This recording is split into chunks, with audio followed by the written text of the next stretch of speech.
দেশের অন্তত ৪৩টি জেলার ওপর দিয়ে বইছে মৃদু থেকে তীব্র তাপপ্রবাহ। গরমে অনেকটা থমকে গেছে জনজীবন। রোদের উত্তাপে শুধু মানুষ নয়, কাবু গোটা প্রাণীকুল। ইতিমধ্যে ৩ জেলায় হিট স্ট্রোকে ৩ জনের মৃত্যু হয়েছে।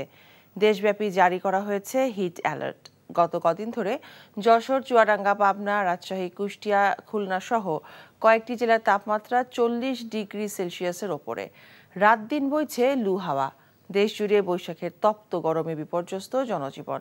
বেশি বিপাকে কৃষক, শ্রমিক সহ খেটে খাওয়া মানুষ। ইতোমধ্যে চুয়াডাঙ্গা, পাবনা এবং গাজীপুরে হিটস্ট্রোকে ৩ জনের মৃত্যুর কথা জানিয়েছে চিকিৎসকরা। এদিকে তীব্র তাপপ্রবাহে সরকারি বেসরকারি হাসপাতালগুলোতে বাড়ছে জ্বর, ডায়রিয়া সহ পানিবাহিত রোগীর সংখ্যা। এদের বেশিরভাগই শিশু এবং বয়স্ক।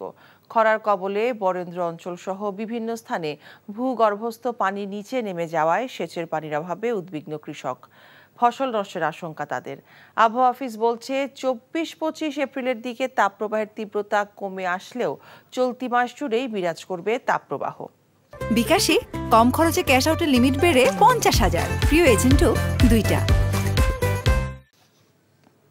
এই বিষয়ে বিস্তারিত জানতে আমরা যাচ্ছি রাজশাহীতে। সেখানে আছেন আমাদের সিনিয়র করেসপন্ডেন্ট সাজু।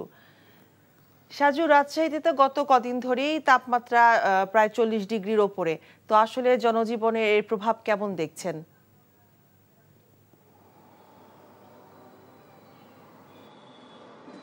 হ্যাঁ মিতা, রাজশাহীতে গত কয়েকদিন থেকে তীব্র দাবদাহ চলছে এবং গতকাল এখানকার স্থানীয় আবহাওয়া অফিস সর্বোচ্চ তাপমাত্রা রেকর্ড করেছে ৪১.৫ ডিগ্রি সেলসিয়াস। আজকে সকাল ৯টায় এই তাপমাত্রা ছিল ৩৪ ডিগ্রি সেলসিয়াস এবং বেলা বাড়ার সাথে সাথে তাপমাত্রা বাড়ে এবং ২টা থেকে ৩টা যখন হয় দুপুর, তখন এই তাপমাত্রা সর্বোচ্চ সীমা অতিক্রম করে। তো এই যে তীব্র দাবদাহ, এর ফলে সবচেয়ে বিপাকে পড়েছে শ্রমজীবী মানুষ, যাদের জীবিকার তাগিদে এই প্রচণ্ড রোদ উপেক্ষা করে তাদেরকে কাজের সন্ধানে বের হতে হয়। বিশেষ করে আমরা এখন শহরের কথা যদি বলি, শহরে যারা রিক্সা চালক, ভ্যান চালক এবং যারা নির্মাণ শ্রমিক রয়েছে তারা পড়েছে চরম বিপাকে। তারা আবার যে কিছুক্ষণ পরপর তারা ছায়ায় গিয়ে একটু বিশ্রাম নেওয়ার চেষ্টা করছে। আর গ্রামের কথা যদি বলি, গ্রামে এখন বড় মৌসুম চলছে। কৃষকরা ক্ষেতের জমিতে পানি দেওয়ার জন্য তারা ব্যস্ত এবং এই রোদের মধ্যে তাদেরকে পানি নিতে হচ্ছে।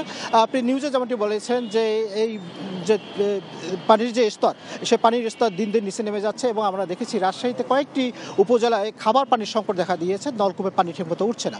তো আমি রাজশাহী মেডিকেল কলেজ হাসপাতালের মুখপাত্র ডাক্তার এর সঙ্গে কথা বলেছি। তিনি বলেছেন যে আজ গত ২৪ ঘন্টায় রাজশাহী মেডিকেল কলেজ হাসপাতালে ১,০৫৭ জন রোগী ভর্তি হয়েছে এবং তাদের বেশিরভাগই তাদের এই রোদের কারণে এবং গরমজনিত বিশেষ করে ডায়রিয়া, জ্বর এবং শ্বাসকষ্ট নিয়ে তারা ভর্তি হয়েছে। ডাক্তাররা পরামর্শ দিয়েছেন যে এই তীব্র দাবদাহে আপনারা যখনই রাস্তায় বের হবেন কমপক্ষে ছায়াযুক্ত স্থানে চলাচল করার চেষ্টা করবেন এবং গরম থেকে গিয়ে ঠান্ডা পানি না খাওয়ার পরামর্শ দিয়েছেন এবং তার পরামর্শ দিয়েছেন কমপক্ষে ছাতা একটু ব্যবহার করার জন্য।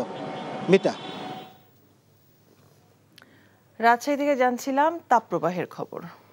বিকাশে কম খরচে ক্যাশ আউটের লিমিট বেড়ে ৫০,০০০। প্রিয় এজেন্টও ২টা।